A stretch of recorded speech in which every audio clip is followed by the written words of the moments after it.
کہ از پردہ بروں آئد راز، لیکن یہ کہ یہ جان لیجئے کہ یہ جو کچھ بھی ہمارے ساتھ ہو رہا ہے اس میں ایک تو وہ ہمارا جرم، ہم نے اس علم کا دروازہ بند کیا، اپنے تصورات کو محدود کیا، دین کو مذہب بنایا، علم کو صرف علم دین تک محدود کیا، اس کو ہم نے گویا کہ سیکولر علم قرار دے کر اپنے دینی تصورات سے خارج کیا۔ یہ ہماری غلطی، اور اس سے بڑا جرم یہ کہ اس آسمانی ہدایت کے بھی ہم کسٹوڈین تھے پہنچانے کے لیے، اور ہم نے یہ کہ خود اس کو پیٹھ دکھائی، خود اس کو اپنا امام نہیں بنایا، خود اس کو اپنا رہنما نہیں بنایا، اور دوسروں تک پہنچانے کا تو کوئی سروکار ہی نہیں، سوال ہی نہیں۔ اس اگر ڈائگنوسس درست ہے تو اب اس کا حل کیا ہے؟ پہلے تو یہ کہ اپنی ذمہ داری کو ہم پہچانیں۔ ظاہر بات ہے کہ ذمہ داری جتنا بڑا رتبہ ہے اس کی اتنی ہی بڑی ذمہ داری ہے، اور اگر وہ پہلو ہی کرے تو اتنی ہی سخت سزا کا مستوجب ہوتا ہے۔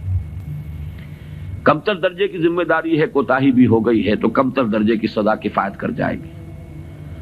رتبہ بڑا ہے، جن کے رتبے ہیں بڑے ان کی سوا مشکل ہے، جن کا رتبہ ہے سوا ان کی سوا مشکل ہے۔ تو ہم کسٹوڈین ہیں اس ڈیوائن میسج کے، گائیڈنس کے، رحمت للعالمین کی رحمت للعالمینی صلی اللہ علیہ وسلم، اس کے امین ہم ہیں۔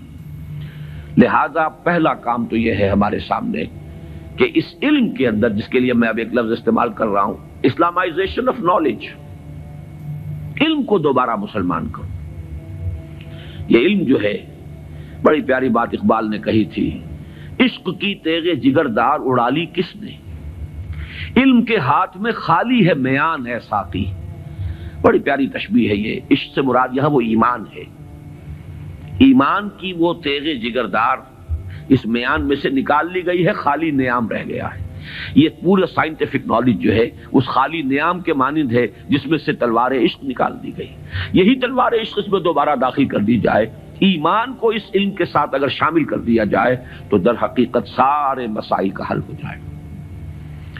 تو پہلا کرنے کا کام یہ ہے کہ وہ فلسفہ، وہ حکمت، وہ علم جو انسان نے اپنی سورسز کے ذریعے سے حاصل کیا، اس کا صحیح ربط اور تعلق قائم کیا جائے اس علم سے جو وحی کے ذریعے سے انسان تک پہنچا۔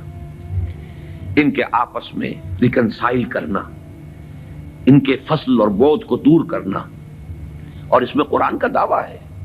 اور جو تھوڑی سی بھی واقفیت رکھتے ہیں، واقعہ یہ ہے مورس بکائی نے پوری کتاب لکھ دی کہ آج تک سائنس کے کسی بھی شعبے میں کوئی ایسی دریافت نہیں ہوئی ہے جس نے قرآن مجید کی بیان کردہ کسی شے کو غلط ثابت کیا ہو۔ یہ ایک بہت بڑا معجزہ ہے۔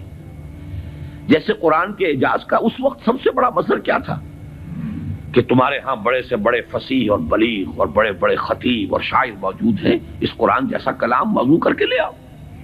اگر تمہارا خیال ہے کہ یہ اللہ کا کلام نہیں، محمد کا اپنا کمپوزڈ کلام ہے، تو لے آؤ، فاتو بسورۃ من مثلی۔ اور کوئی جھوٹ موٹ کو بھی کوئی جرت نہیں کر سکا، اتنی ان کے اندر کم سے کم شرافت تھی، کوئی جھوٹ موٹ کو بھی سامنے نہیں آیا کہ کہتا کہ یہ ہے، میں کلیم کرتا ہوں کہ یہ قرآن جیسا ہے۔ اسی طرح آج کا سب سے بڑا معجزہ یہ ہے کہ قرآن مجید 1400 برس قبل کی کتاب، اور آپ کے شاید علم میں ہوگا ٹورنٹو میں، کینیڈا میں، جو وہاں کی یونیورسٹی ہے، اس میں جو ایمبریولوجی کے جو سب سے بڑے ماہر ہیں، جن کی کہ ٹیکسٹ بک پوری دنیا میں چل رہی ہے ایمبریولوجی کی، علم جنین، حیران رہ گیا ہے وہ شخص کہ 1400 برس قبل، جبکہ ابھی مائکروسکوپ کا کوئی وجود نہیں تھا، اتنی کریکٹ ڈسکرپشن ایمبریولوجی کے سٹیجز، اس قدر صحیح اس کی جو ہے ڈسکرپشن، یہ ڈسکرپشن کہ بچہ جو ہے ماں کے پیٹ میں 3 جھلیوں کے اندر 3 دیواروں فی ظلمات ثلاث پرورش پاتا ہے۔ ابھی تو کوئی ڈسیکشن نہیں ہوئی تھی ہیومن باڈی کے، یہ جو فزیولوجی ہے اور اناٹومی بھی اس کا علم انسان کو نہیں تھا۔ یہ حقائق کیسے آئے؟ اسی لیے قرآن کہتا ہے، اس کا دعویٰ ہے سنوریہم آیاتنا فی الآفاق وفی انفسہم حتی یتبین لہم انہ الحق۔ قریب انہیں دکھائیں گے اپنی نشانیاں اور آیات، آفاق میں بھی، ان کے اپنے اندر، اپنے نفس میں بھی، یہاں تک کہ یہ بات بالکل ثابت ہو جائے گی کہ قرآن حق ہے۔ پہلے ہمیں اسے برنگ آؤٹ کرنا ہے، اس کو سامنے لانا ہے۔ پھر یہ کہ وہ حکمت اور فلسفہ، اور ادھر سے ایمان، جس کو کبھی مولانا روم نے کہا تھا چند خانی حکمت یونانیاں حکمت ایمانی آرا ہم بخاں. کب تک یونانیوں کی حکمت پڑھتے رہو گے، اس کا فلسفہ پڑھتے رہو گے؟ کبھی قرآن کا فلسفہ، قرآن نے جو حکمت سکھائی ہے اسے بھی پڑھو. یہ ریویلڈ نالج ہے، یہ ریویلڈ وزڈم ہے، یہ ایکوائرڈ نالج ہے، یہ ایکوائرڈ وزڈم ہے. ان دونوں کے درمیان ربط قائم ہونا چاہیے، جو علم کلام کا موضوع رہا ہے ہمیشہ. آج ضرورت ہے ایک نئے علم کلام کی، اس لیے کہ وہ قدیم علم کلام جو تھا وہ اس فلسفے کے حوالے سے تھا جس کی بنیاد منطق تھی.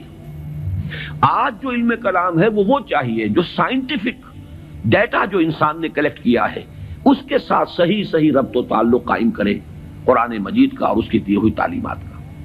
اس سے یہ ہے کہ یہ گیپ جو ہے وہ برج ہوگا اور اس کے اندر ایک توحید کا رنگ پیدا ہوگا بجائے سنویت کے، یہ علم اور یہ علم اور. ایک بڑی سادہ سی مثال میں آپ کو دے رہا ہوں. ایک بڑے نیک نوجوان تھے، یہ کوئی 10-15 سال پرانی بات بتا رہا ہوں. ایم ایس سی باٹنی انہوں نے کیا. ریلیجس ایکٹیوسٹ، بڑے میدان میں مذہب کے لیے بڑے جوش و خروش سے کام کرنے والے. میں نے ان سے پوچھا کہ آپ کا کیا خیال ہے ڈاروین کے نظریے کے بارے میں؟ کہنے لگے کفر ہے. میں نے تھوڑا سا پاز کیا، میں نے کہا ٹھیک ہے وہ کفر تو ہے، لیکن تم نے کیا ہے، وہ مجھ سے کافی چھوٹے ہیں عمر میں نے کہا تم نے کیا ہے ایم ایس سی باٹنی، مجھے تو اس حوالے سے بتاؤ کہ جو اس بایولوجی کے فیلڈ میں اس کے لیے جو دلائل ہیں، جو اس کے لیے شہادتیں ہیں، جو اس کے لیے ثبوت دیے گئے ہیں، ان کے بارے میں کیا رائے ہے؟ تو بلیو می ان کا جواب یہ تھا وہ تو بہت کنونسنگ ہے. یہ ہے وہ سپلٹ پرسنالٹی. ایک شے جو بڑی کنونسنگ ہے، ایم ایس سی باٹنی کی ہے، اس میں جو کچھ پڑھا ہے اس کی روح سے وہ سمجھ رہے ہیں کہ ڈاروین کا نظریہ ارتقاء بڑا کنونسنگ، اس کے لیے مواد موجود ہے، دلائل ہیں، شواہد ہیں، لیکن ہے کفر. یہ سپلٹ پرسنالٹی، دماغ کے ایک گوشے میں ایک چیز ہے، دوسرے گوشے میں دوسری چیز ہے. یہ سپلٹ پرسنالٹیز دنیا میں کوئی کام نہیں کر سکتی. کمپوزڈ پرسنالٹیز، ایک وحدت جس کو کہا ہے قرآن نے علی وجہ البصیرت قل ھذہ سبیلی ادعو الی اللہ علی بصیرۃ انا ومن اتبعنی. اے نبی کہہ دو یہ میرا راستہ ہے، میں اللہ کی طرف بلا رہا ہوں، تو اندھیرے میں ٹامک ٹوئیاں نہیں مار رہا ہوں. علی وجہ البصیرت، نہ صرف میں بلکہ میرے ساتھی جو میرا اتباع کر رہے ہیں وہ بھی دونوں آنکھوں سے راستہ دیکھ کر چل رہے ہیں اور بلا رہے ہیں اگر اس راستے کی طرف تو علی وجہ البصیرت بلا رہے ہیں. پہلا تو یہ پرابلم ہے ہمارا اور یہ بہت بڑا چیلنج ہے.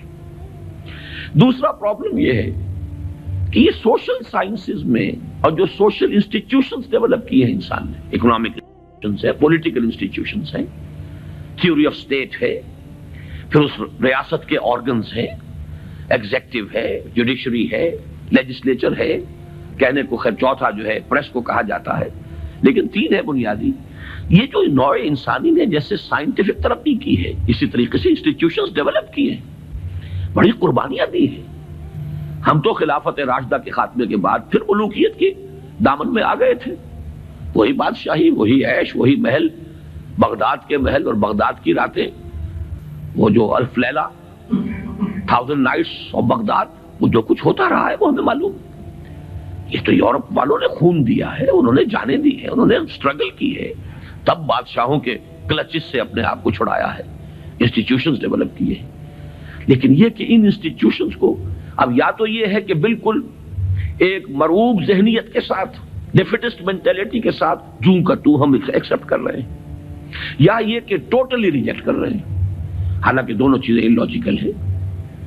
اس میں تجزیہ کرنا ہوگا کیا صحیح ہے کیا غلط ہے، کیا چیز کمپیٹیبل ہے دین کے ساتھ کیا نہیں ہے. پھر اس کی بصیرت فراہم کرنی ہوگی. سود حرام ہے تو کیوں حرام ہے، اس کی قباحتیں کیا ہیں، یہ کس طور سے امبیلنس پیدا کرتا ہے معاشرے کے اندر، کس طریقے سے ارتکاز دولت پیدا کرتا ہے، اور اس سے پھر فساد پیدا ہوگا. آخر کمیونزم بھی یوں ہی تو نہیں آ گیا تھا. It was not a bolt from the blue. یہ ری ایکشن تھا کیپٹلزم کا، اور اگر کیپٹلزم اور ننگا کیپٹلزم جاری رہا تو پھر کسی اور ری ایکشن کو وہ جنم دے گا. اسی کی کوکھ سے کوئی اور اینٹی تھیسس وجود میں آ جائے گا. جیسے ابھی آپ نے وہ کے جی بی کے کوئی بڑے ڈبل ایجنٹ کا ابھی انٹرویو آپ نے پڑھا ہوگا، 1-2 دن پرانی بات ہی ہے. اس نے یہ کہا ہے کہ یہ ایک تجربہ تھا، ناکام ہو گیا، لیکن میں اس کے اوپر شرمندہ نہیں ہوں، یہ ایک بہت اچھا کام تھا جو ہو رہا تھا، اور یقیناً بہت خیر اس سے وجود میں آیا ہے۔ بہرحال انسان پھر تجربہ کرے گا۔ اس اعتبار سے دوسری ذمہ داری ہماری یہ ہے جو قرآن کے حامل ہیں، حامل قرآن۔ اگرچہ مجھے شعر یاد آیا اقبال کا، جانتا ہوں میں یہ امت حامل قرآن نہیں، ہے وہی سرمایہ داری بندہ مومن کا دین۔ جانتا ہوں میں کہ مشرق کی اندھیری رات میں بے ید بیضا ہے پیران حرم کی آستی۔ تو حقیقت تو وہ ہے جو اقبال نے کہی ہے، لیکن بہرحال سو کالڈ حامل قرآن تو ہم ہیں نا، قرآن کو ماننے والے۔ لیکن یہ کہ اس حامل قرآن امت کا دوسرا فرض یہ ہوگا، جہاں ایک طرف ایمان کے حقائق کو سائنٹیفک معلومات کے ساتھ ان کی ایک ربط اور تعلق کو اسٹیبلش کرنا، وہاں دوسری طرف سوشل سائنسز اور سوشل انسٹیٹیوشنز کا تجزیہ کہ ان میں صحیح کیا ہے جس کو اختیار کرنا ضروری ہے، ان میں غلط کیا ہے جس کو اس میں سے مائنس کرنا ضروری ہے۔